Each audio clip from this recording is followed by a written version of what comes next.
নমস্কার। এখন যে বিষয়টি নিয়ে আলোচনা করতে চাই সেটি হচ্ছে গান গাওয়ার সঠিক পদ্ধতি। গান গাওয়ার কিন্তু দুটি পদ্ধতি আছে। এক হচ্ছে পেট থেকে গান গাওয়া বা স্টমাক থেকে গান গাওয়া। দ্বিতীয় হচ্ছে তোমার গলা দিয়ে গান গাওয়া। তো পেট থেকে বা স্টমাক থেকে গান গাওয়া বলতে অ্যাকচুয়ালি কী বোঝায়?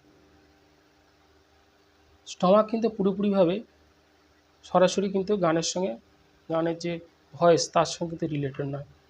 তাহলে এ কার সঙ্গে রিলেটেড? আমরা যে গানটা গাইছি সেই গানের যে নিঃশ্বাসটা নেওয়া ব্রিদিং, সেই তার সঙ্গে কিন্তু এই স্টমাকটা রিলেটেড। অর্থাৎ আমরা যখন গানটা গাইছি তখন কী হচ্ছে, প্রথমে আমরা গভীরভাবে নিঃশ্বাসটা নিলাম, নেওয়ার পরে কী হচ্ছে, আমাদের ফুসফুসটা ভরে গেল, অর্থাৎ পেটটা সামনের দিকে একটু বেরিয়ে গেল বা ফুলে গেল। আবার সেই নিঃশ্বাসটাকে ধীরে ধীরে আমরা ব্যবহার করে কী করছি, তোমার নিঃশ্বাসটা ছাড়তে ছাড়তে গানটাকে প্রেজেন্ট করছি, অর্থাৎ তখন কিন্তু পেটটা কিছুটা চুপসে গেল।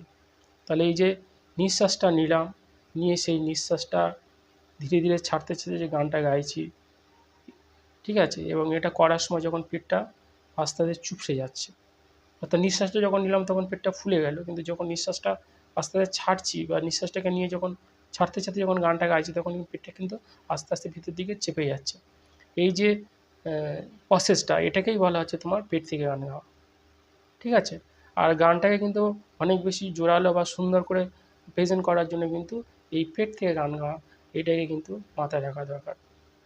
তাহলে প্রথমে কি করব, প্রথমে নিঃশ্বাস নেব গভীরভাবে, ঠিক আছে। যেমন একটা উদাহরণ দিয়ে বলছি, সুন্দরী গো দোহাই দোহাই মান করো না, সুন্দরী গো দোহাই দোহাই মান করো না, আজ নিশীথে কাছে থাকো, না বলো না সুন্দরী গো দোহাই দোহাই মান করো না।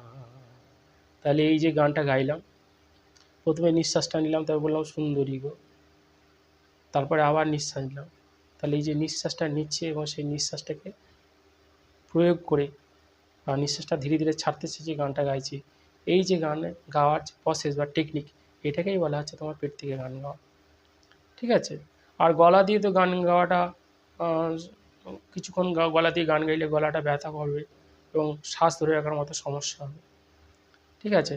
আর যখন তুমি পেট থেকে গান গাইবে দেখবে কিছুক্ষণ গান গাইবার পর তোমার পেট টায়ার্ড ফিল করবে একটু, হ্যাঁ, একটু ক্লান্তি ক্লান্তি ভাব আসবে তোমার, যেটা গলার ক্ষেত্রে কিন্তু হবে না।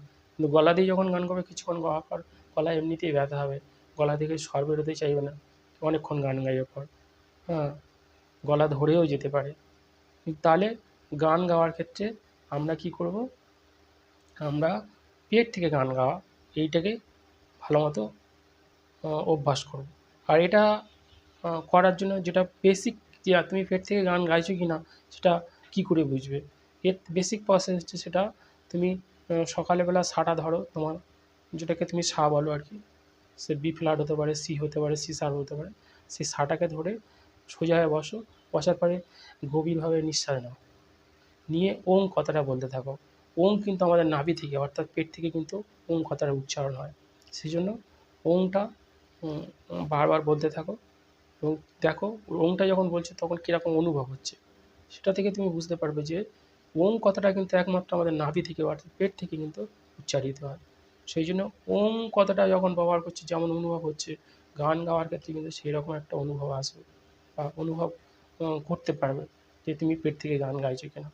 আর দ্বিতীয় কথা, আমরা যখন লোয়ারের দিকে রেয়াজ করি, হ্যাঁ, অর্থাৎ অক্টেভ তিনটে, একটা হচ্ছে মিডিল, লোয়ার, আপার, এবং লোয়ারের দিকে যখন আমরা রেয়াজ করি আর নিচের দিকে বা মধ্য সপ্তকে যখন রেয়াজ করি তখন কিন্তু আমরা পেট থেকেই রেয়াজ করি, ঠিক আছে, মানে পেটের থেকেই আমাদের রেয়াজটা হচ্ছে অ্যাকচুয়ালি, ওই জন্য অত ডিপ মতো লাগে। আর মধ্য সপ্তকে যখন রেয়াজ করছি, মিডিলে যখন রেয়াজ করছি তখন কিন্তু আমার চেস্ট চেস্টটা ব্যবহার করছি। হ্যাঁ, দেখবে বুকের উপরে কিন্তু একটা চাপ পড়ে, আর বুকের মধ্যে একটা আলাদা অনুভব হয় যখন আমরা মিডল অক্টেভে রেওয়াজ করি। আর যখন আপার অক্টেভে রেওয়াজ করবো তখন কিন্তু আমরা হেড ভয়েস, অর্থাৎ আমাদের তখন হেড ভয়েস কিন্তু আমরা ইউজ করছি, ঠিক আছে, তার সপ্তকে যখন রেওয়াজ করছি। তাহলে লোয়ারের দিকে যখন রেওয়াজ করছি তখন হচ্ছে তোমার পেটকে আমরা ব্যবহার করছি, এবার মিডিলে যখন রেওয়াজ করছি তখন ওই চেস্টকে ব্যবহার করছি, আর আপারের দিকে যখন রেওয়াজ করছি তখন কিন্তু আমরা হেড ভয়েসকে ব্যবহার করছি। তাহলে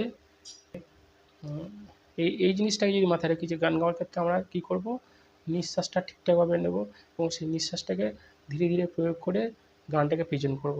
এই যে নিঃশ্বাসটা নিয়ে ধীরে ধীরে গানটাকে প্রেজেন্ট করা বা নিঃশ্বাসের সাহায্যে ধীরে ধীরে গানটাকে গাইতে থাকা, এটাই কিন্তু গান গাওয়ার মানে সঠিক প্রসেস বা পদ্ধতি, এবং এটাকেই আমরা মাথায় রেখে গানটাকে প্রেজেন্ট করার চেষ্টা করব যখনই করি না কেন। এবং এটা যত সময় লাগে লাগুক, এই টেকনিকটাকে কিন্তু প্রথমে রপ্ত করতে হবে। এই টেকনিকটাকে যদি আমরা রপ্ত করতে পারি তাহলে কিন্তু আমাদের গানের যে গাওয়ার যে সঠিক পদ্ধতি সেটা কিন্তু আমরা ফলো করতে পারবো এবং আমাদের গানটা অবশ্যই সুন্দর হতে বাধ্য। ঠিক আছে, তাহলে আজকের এই বলে এখানে ভিডিওটা শেষ করলাম। সবাই খুব ভালো থাকুন আর সবাইকে খুব ভালো রাখুন, আর খুব ভালো লাগলে ভিডিওটা অবশ্যই শেয়ার করবেন। দেখুন, ধন্যবাদ।